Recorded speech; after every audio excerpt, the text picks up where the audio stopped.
আসসালামু আলাইকুম প্রিয় দর্শক, সবাই কেমন আছেন? আমি আলহামদুলিল্লাহ ভালো আছি। আপনাদের সবাইকে আবারও অনেক অনেক শুভেচ্ছা আমার ভিডিওতে। এই তো আজকে দুপুরবেলা চলে আসলাম ছাদ বাগানে। পুঁই শাকগুলো বড় হয়ে গেছে, ভাবলাম পুঁই শাকগুলো কেটে নেই। এখন পুঁই শাকগুলো কেটে নিব। এই মুহূর্তে এই জিনিসটা দেখে মনটা খারাপ হয়ে গেল। গাছটাতে প্রথম একটাই কমলা এসেছিল, অনেকগুলো ছিল বাট একটাই টিকেছে, সেটাও লাস্ট পর্যন্ত পাকলো না। পাকার আগে এটা ফেটে গেল, কেন এমন হলো বুঝতে পারছি না।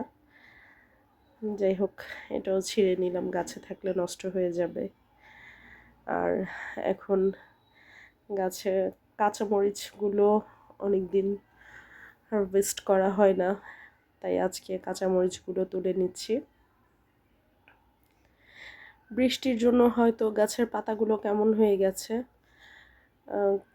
আর কাঁচামরিচের সাইজগুলো একটু ছোট হয়ে গেছে। গাছের কাঁচামরিচগুলো অনেক বড় ছিল, এখন একটু ছোট ছোট হয়ে গেছে। হয়তো বা আবার নতুন করে যে ফুলগুলো আসছে দেখতে পাচ্ছি, সেগুলোর মরিচগুলো একটু লম্বা লম্বা, বলতে পারি না এখন এরকমই হবে কি না। এই তো এখন পুঁইশাকগুলো কেটে নিচ্ছি। অনেক দিন পুঁইশাক কাটা হয় না, যার কারণে অনেক পুঁইশাক হয়ে গিয়েছে। এই তো এক ঝুড়ি পুঁইশাক হয়েছে, সাথে কয়েকটা কলমি শাক ছিল, সেগুলো নিয়ে নিয়েছি। আর যেহেতু দুপুর টাইম, তাড়াতাড়ি এগুলো কেটে নিয়ে আসলাম। আর কি কি আজকে হারভেস্ট করলাম এখানে তাই দেখাচ্ছি।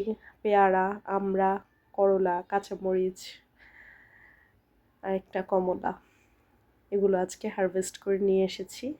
এখন আমি রান্নায় চলে যাব। চিংড়ি মাছটা কষিয়ে নিচ্ছি।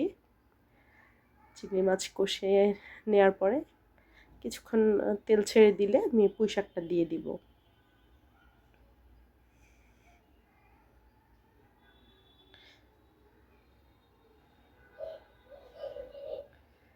এই তো পুঁই শাকগুলো কেটে ধুয়ে রেখেছি, এখন পুঁই শাকটা আমি চিংড়ি মাছের মধ্যে দিয়ে দিব।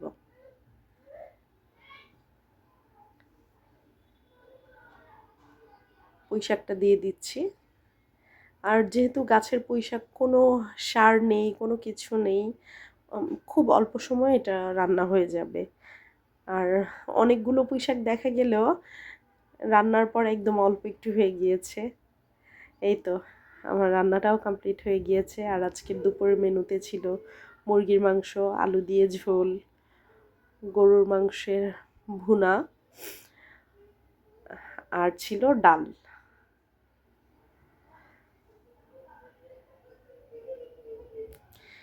আর সন্ধ্যার পরে আজকে একটু বের হয়েছিলাম আমার মেয়েকে নিয়ে, ভাগ্নি ভাতিজিকে নিয়ে। সেখানে গিয়ে, বাইরে গিয়ে একটু চটপটি খেলাম, অনেক দিন বের হওয়া হয় না। এই তো সন্ধ্যার নাস্তা হিসেবে বাহির থেকে চটপটি খেয়ে আসলাম, খুবই টেস্ট ছিল।